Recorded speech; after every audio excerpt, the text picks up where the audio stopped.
वो बिना माँ के कैसे रहेगी? जिन हाथों से उसको खिलाना था, उसके तो हाथ ही नहीं थे। उसने तो बच्ची को छुआ ही नहीं है। हम ये चाहते हैं कि हमारी भाभी को न्याय मिले। वो हॉस्पिटल ऐसी हॉस्पिटल बंद होना चाहिए। पैसों के लिए ही काम कर रहे हैं। हम डॉक्टर तो है ही नहीं, शैतान बनकर बैठ गए हैं वहाँ पर। अपने किसी बीमार परिजन को लोग डॉक्टर के पास यह सोच कर ले जाते हैं कि डॉक्टर, जिसे धरती का भगवान माना जाता है, वह उसे सही कर देगा। लेकिन इन दिनों झांसी के प्राइवेट अस्पतालों में डॉक्टर नहीं बल्कि यमराज काम कर रहे हैं, जो पहले तीमारदारों से इलाज के नाम पर लाखों खर्च कराते हैं और ऐसे मरीजों को भी भर्ती कर लेते हैं जिनका इलाज उनके बस में नहीं। ऐसे में मरीजों की हालत इतनी बिगड़ जाती है कि फिर इलाज भी संभव नहीं रह जाता। एक ऐसे ही मामले में एक प्रसूता के प्रसव के बाद डॉक्टर की लापरवाही ने बेकसूर को मौत के करीब लाकर छोड़ दिया और जब महिला पूरी तरह से मौत के करीब पहुंच गई तब उसे बाहर ले जाने की सलाह देकर अपना पल्ला झाड़ लिया। लेकिन अब जब यह स्पष्ट हो चुका है कि डॉक्टर की लापरवाही से महिला की जान चली गई तो परिजनों ने मुख्यमंत्री तक शिकायत पहुंचाकर ऐसे अस्पताल को बंद कराने और आरोपी डॉक्टर पर कार्रवाई की मांग की है। दरअसल पुलिया नंबर 9 में रहने वाली दीपा वर्मा, जिसकी उम्र महज 32 साल थी, वह एक प्यारी सी बच्ची को जन्म देकर दुनिया को रुखसत कर चली गई और छोड़ गई है अपने पीछे छोटे छोटे बच्चों को जो दिन रात अपनी माँ के बिना तड़प रहे हैं। बेटा बच्चों को बिलखता देख उनके परिजन भी कभी कभी रो पड़ते हैं। परिजनों की माने तो 13 दिसंबर 2024 को जब दीपा को प्रसव पीड़ा हुई तो वह मेडिकल गेट नंबर 4 पर बने नारायण हॉस्पिटल में भर्ती कराने ले गए थे। 4 दिसंबर को दीपा ने ऑपरेशन के बाद एक बच्ची को भी जन्म दिया। इस ऑपरेशन के बाद बच्ची तो ठीक थी, लेकिन दीपा के शरीर में अजीब सा इन्फेक्शन होने लगा। कई दिनों तक डॉक्टरों ने इलाज जारी रखा। परिजनों का आरोप है कि जब बहुत ज्यादा इन्फेक्शन फैल गया और दीपा के अंग भी सड़ने लगे तो उन्होंने अपने मरीज को बाहर ले जाना बेहतर समझा। इसके बाद परिजन दीपा को दिल्ली के सफदरजंग अस्पताल लेकर पहुंचे, जहां वरिष्ठ चिकित्सकों ने उन्हें बताया कि स्वस्थ बच्ची को जन्म देने के बाद डॉक्टरों के द्वारा प्लेसेंटा यानी कि जो गर्भ के साथ अस्थायी अंग के रूप में पैदा होता है, उसे गंदगी भी कह सकते हैं, वह पूरी तरह से साफ नहीं किया गया, जिससे इन्फेक्शन फैला और स्थिति नियंत्रण के बाहर होती चली गई। इन्फेक्शन की वजह से कई अंग भंग भी करने पड़े, लेकिन फिर भी प्रसूता को बचाया नहीं जा सका।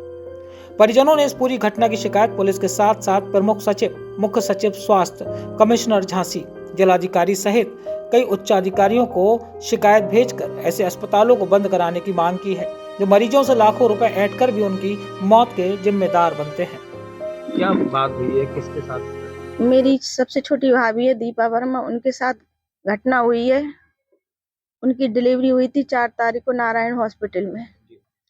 नारायण हॉस्पिटल में उन्होंने बेटी को जन्म दिया और फिर उनकी रात से ही हालत गंभीर होती गई। जब मैं यहाँ आई भाभी को देखने हॉस्पिटल 6 तारीख की शाम को, तो मैंने देखा कि भाभी के हाथ पूरी तरह जल गए थे, जैसे किसी ने जला दिया उन्होंने। अब डॉक्टरों से पूछा तो कह रहे वो मेरी खुद समझ में नहीं आ रहा है। डॉक्टर ही कह रहा कि मेरी समझ में नहीं आ रहा। जब तुम्हारी समझ में नहीं आ रहा था तो हमें कह देते तो हम कहीं ले जाते, उनको अच्छा इलाज करा लेते, तो कम से कम आज मेरी भाभी इस दुनिया में तो होती। कैसी है? भाभी अब इस दुनिया में नहीं है। उनकी दिन पे दिन हालत बिगड़ती गई क्योंकि पॉइजन इतना फैल गया था उनके शरीर में कि डॉक्टर कवर नहीं कर पाए वहाँ। क्या लिख के दिया सफदरगंज हॉस्पिटल ने, क्या बताया? डॉक्टर ने लिख के दिया है, उनकी जो एमएलसी है उसमें लिख के दिया कि जो प्लेसेंटा है वो उन्होंने पूरा नहीं निकाला था। क्या होता है प्लेसेंटा जो मतलब गंदगी रुक जाती है बच्चे की मतलब प्रसव होने के दौरान, उस वो निकलना चाहिए। यदि वो अंदर रह जाए, मतलब थोड़ी सी भी रह जाए, तो पूरा पॉइजन फैल जाता है उससे शरीर में। क्या लगता है किसकी लापरवाही रही? ये सब यहाँ डॉक्टर सुरक्षा शुक्ला की लापरवाही रही। हम तो अब आप क्या चाहते हैं? बच्ची की तबीयत कैसी है जिनको उन्होंने जन्म दिया था? बच्ची तो ठीक है, लेकिन अब ये सोचिए कि वो बिना माँ के कैसे रहेगी? जिन हाथों से उसको खिलाना था, उसके तो हाथ ही नहीं थे। उसने तो बच्ची को छुआ ही नहीं है, मतलब लिया ही नहीं है गोदी में। दूर से दिखाया है। इन्फेक्शन इतना फैला था कि बच्ची को भी नहीं हम ठीक से उसको दिखा पाए। इन्फेक्शन का पता चला कि इन्फेक्शन हमें ये सफदरजंग से पता ये चला। दिल्ली का हाँ, दिल्ली की हॉस्पिटल से हमें पता चला, डॉक्टरों ने बताया है। अच्छा, क्या क्या चाहती हैं अब आप, क्या होना? हम ये चाहते कि हमारी भाभी को न्याय मिले और जो हॉस्पिटल है ऐसी हॉस्पिटल बंद होना चाहिए जो कि सिर्फ एक पैसों के लिए ही काम कर रहे हैं। हम डॉक्टर तो है ही नहीं, शैतान बनकर बैठ गए हैं वहां पर। फिलहाल एक और महिला जो अपने बच्चे के सपने को लेकर अस्पताल पहुंची थी, वह खुद भी घर नहीं पहुंच सकी। झांसी में ऐसे दर्जनों अस्पताल हैं जहां मरीज उनके लिए सिर्फ एक हलाल होने वाले बकरे की तरह है। वह इलाज कैसा करेंगे यह किसी को नहीं मालूम, लेकिन हाँ, यह उन्हें जरूर पता होता है कि मरीज के तीमारदारों से वह लाखों रुपए जरूर कमा लेंगे।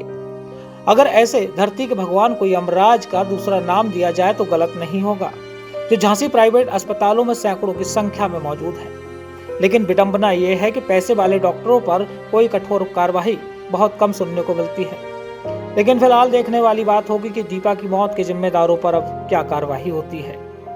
झांसी से राजू सिंह के साथ रवि परिहार की रिपोर्ट।